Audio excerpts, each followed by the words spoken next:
Juízes, capítulo 14. Sansão desceu de Tímna e viu ali uma mulher do povo filisteu. Quando voltou para casa, disse a seu pai e a sua mãe: Vi uma mulher filisteia em Tímna. Consiga essa mulher para ser minha esposa. Seu pai e sua mãe lhe perguntaram: Será que não há mulher entre os seus parentes ou entre todo o seu povo? Você tem que ir aos filisteus incircuncisos para conseguir esposa? Sansão, porém, disse ao pai: Consiga-a para mim. É ela que me agrada. Seus pais não sabiam que isso vinha do Senhor, que buscava ocasião contra os filisteus, pois naquela época eles dominavam Israel. Sansão foi a Tímna com seu pai e sua mãe. Quando se aproximavam das vinhas de Tímna, de repente um leão forte veio rugindo na direção dele. O Espírito do Senhor apossou-se de Sansão, e ele, sem nada nas mãos, rasgou o leão como se fosse um cabrito. Mas não contou nem ao pai nem à mãe o que fizera. Então foi conversar com a mulher de quem gostava. Algum tempo depois, quando voltou para casar-se com ela, Sansão saiu do caminho para olhar o cadáver do leão, e nele havia um enxame de abelhas e mel. Tirou o mel com as mãos e foi comendo pelo caminho. Quando voltou aos seus pais, repartiu com eles o mel e eles também comeram, mas não lhes contou que tinha tirado o mel do cadáver do leão. Seu pai desceu à casa da mulher e Sansão deu ali uma festa, como era costume dos noivos. Quando ele chegou, trouxeram-lhe 30 rapazes para o acompanharem na festa. Vou propor um enigma para vocês, disse-lhe Sansão. Se vocês puderem dar-me a resposta, certamente durante os 7 dias da festa, então eu darei a vocês 30 vestes de linho e 30 mudas de roupa. Se não conseguirem dar-me a resposta, vocês me trarão 30 vestes de linho e 30 mudas de roupas. Ponha-nos o seu enigma, disseram. Vamos ouvi-lo. Disse ele então: Do que come saiu comida, do que é forte saiu doçura. Durante 3 dias, eles não conseguiram dar a resposta. No 4º dia disseram à mulher de Sansão: Convença o seu marido a explicar o enigma. Caso contrário, poremos fogo em você e na família de seu pai, e vocês morrerão. Você nos convidou para nos roubar? Então a mulher de Sansão implorou-lhe aos prantos: Você me odeia, você não me ama. Você deu ao meu povo um enigma, mas não me contou a resposta. Nem a meu pai nem a minha mãe expliquei o enigma, respondeu ele. Por que deveria explicá-lo a você? Ela chorou durante o restante da semana da festa. Por fim, no 7º dia, ele lhe contou, pois ela continuava a perturbá-lo. Ela, por sua vez, revelou o enigma ao seu povo. Antes do pôr do sol do 7º dia, os homens da cidade vieram lhe dizer: O que é mais doce que o mel? O que é mais forte que o leão? Sansão lhes disse: Se vocês não tivessem arado com a minha novilha, não teriam solucionado o meu enigma. Então o Espírito do Senhor apossou-se de Sansão. Ele desceu a Ascalon, matou 30 homens, pegou as suas roupas e as deu aos que tinham explicado o enigma. Depois, enfurecido, foi para a casa do seu pai. E a mulher de Sansão foi dada ao amigo que tinha sido acompanhante dele no casamento.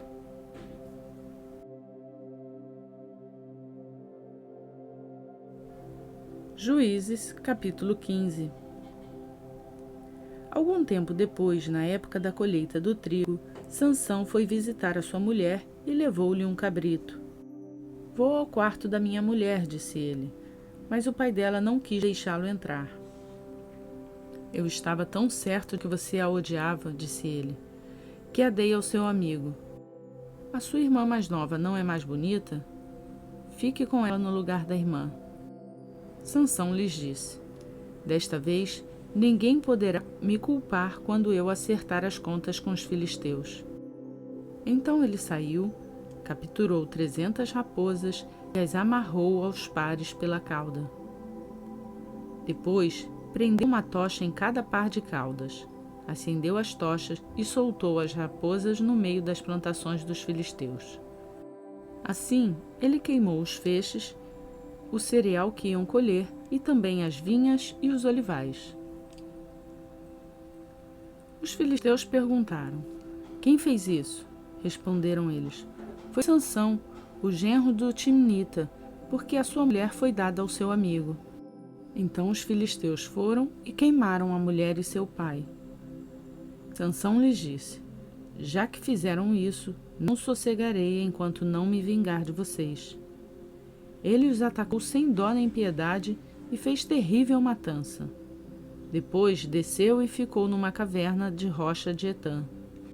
Os filisteus foram para Judá e lá acamparam, espalhando-se pelas proximidades de Leí.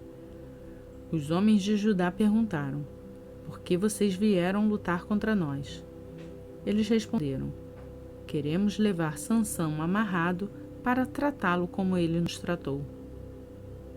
3.000 homens de Judá desceram então à caverna da rocha de Etã e disseram a Sansão: você não sabe que os filisteus dominam entre nós? Você viu o que nos fez? Ele respondeu: fiz a eles apenas o que eles me fizeram. Disseram-lhe: viemos amarrá-lo para entregá-lo aos filisteus. Sansão disse: jurem-me que vocês mesmos não me matarão. Certamente que não, responderam.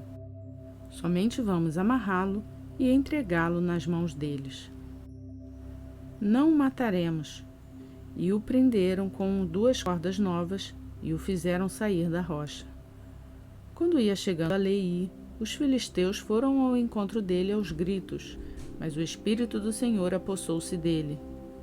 As cordas em seus braços se tornaram como fibra de linho queimada, e os laços caíram das suas mãos. Encontrando a carcaça de um jumento, pegou a queixada e com ela matou 1.000 homens. Disse ele então: com uma queixada de jumento fiz deles montões. Com uma queixada de jumento matei 1.000 homens. Quando acabou de falar, jogou fora a queixada e o local foi chamado Ramate-Leí. Sansão estava com muita sede e clamou ao Senhor: deste pela mão de teu servo esta grande vitória. Morrerei eu agora de sede para cair nas mãos dos incircuncisos? Deus então abriu a rocha que há entre Leí e dela saiu água. Sansão bebeu, suas forças voltaram e ele recobrou o ânimo. Por esse motivo, essa fonte foi chamada El-Acoré, e ainda lá está em Leí. Sansão liderou Israel durante 20 anos no tempo do domínio dos filisteus.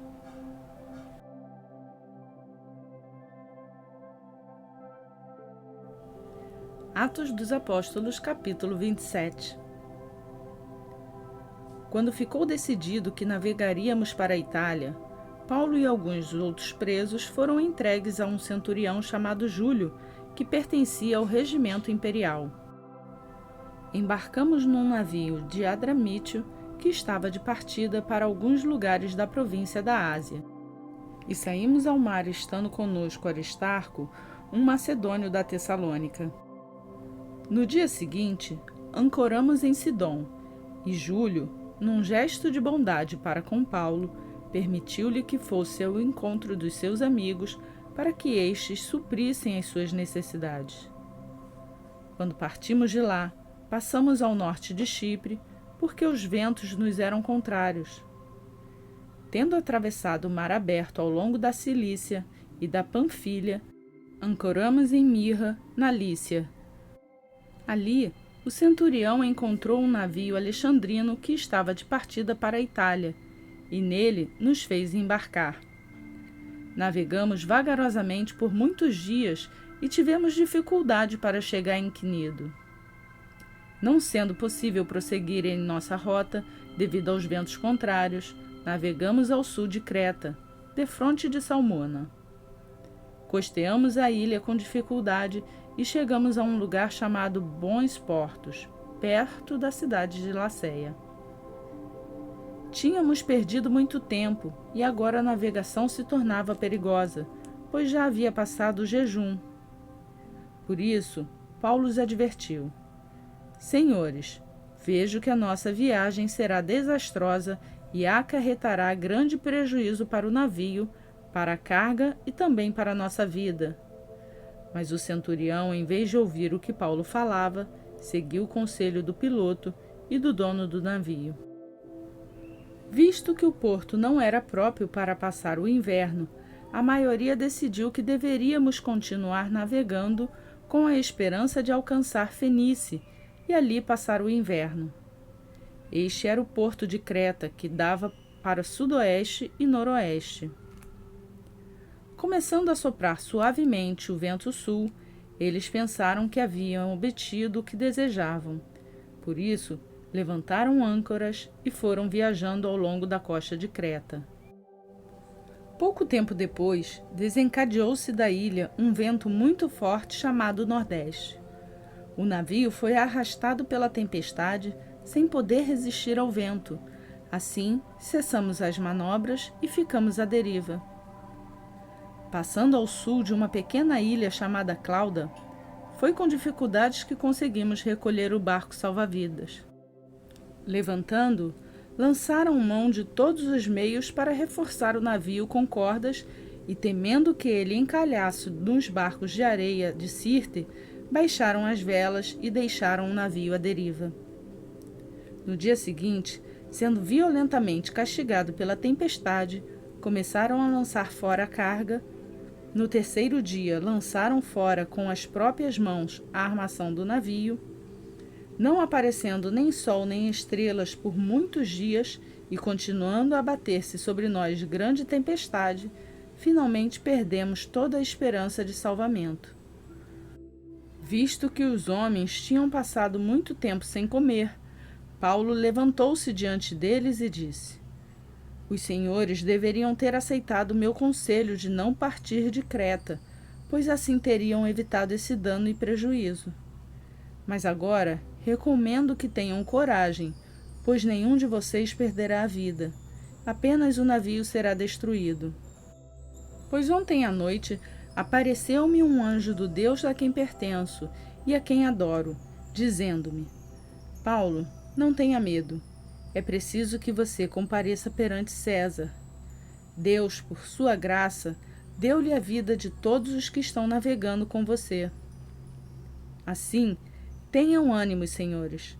Creio em Deus que acontecerá conforme me foi dito. Devemos ser arrastados para alguma ilha. Na 14ª noite, ainda estávamos sendo levados de um lado para o outro do mar Adriático, quando por volta da meia-noite, os marinheiros imaginaram que estávamos próximos da terra.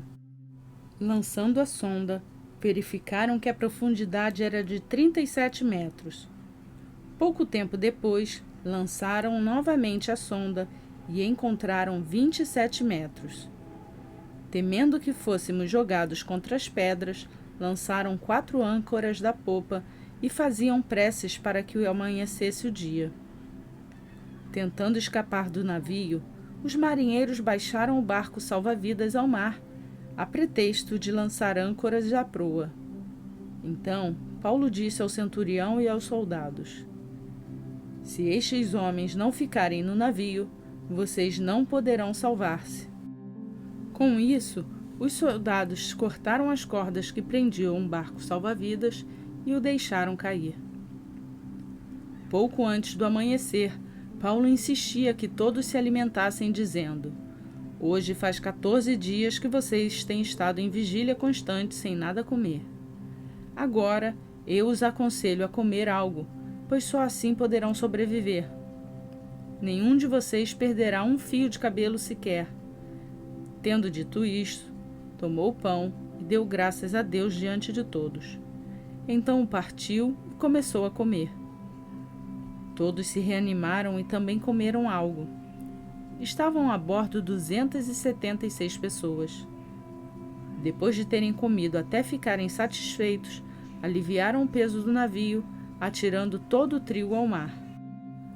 Quando amanheceu, não reconheceram a terra, mas viram uma enseada com uma praia, para onde decidiram conduzir o navio se fosse possível. Cortando as âncoras, deixaram-nas no mar, desatando ao mesmo tempo as cordas que prendiam os lemes. Então, alçando a vela da proa ao vento, dirigiram-se para a praia. Mas o navio encalhou num banco de areia, onde tocou o fundo. A proa encravou-se e ficou imóvel, e a popa foi quebrada pela violência das ondas. Os soldados resolveram matar os presos para impedir que alguns deles fugissem, jogando-se ao mar. Mas o centurião queria poupar a vida de Paulo e os impediu de executar o plano. Então ordenou aos que sabiam nadar que se lançassem primeiro ao mar em direção à terra. Os outros teriam que salvar-se em tábuas ou em pedaços do navio. Dessa forma, todos chegaram a salvo em terra.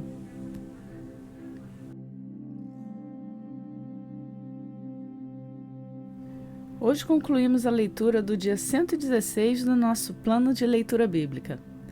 Para nos ajudar a fazer com que essa leitura das Escrituras cheguem a mais pessoas, você só precisa deixar o seu like no vídeo. Você também pode compartilhar esse vídeo com quem precisa ouvir a palavra do nosso Senhor.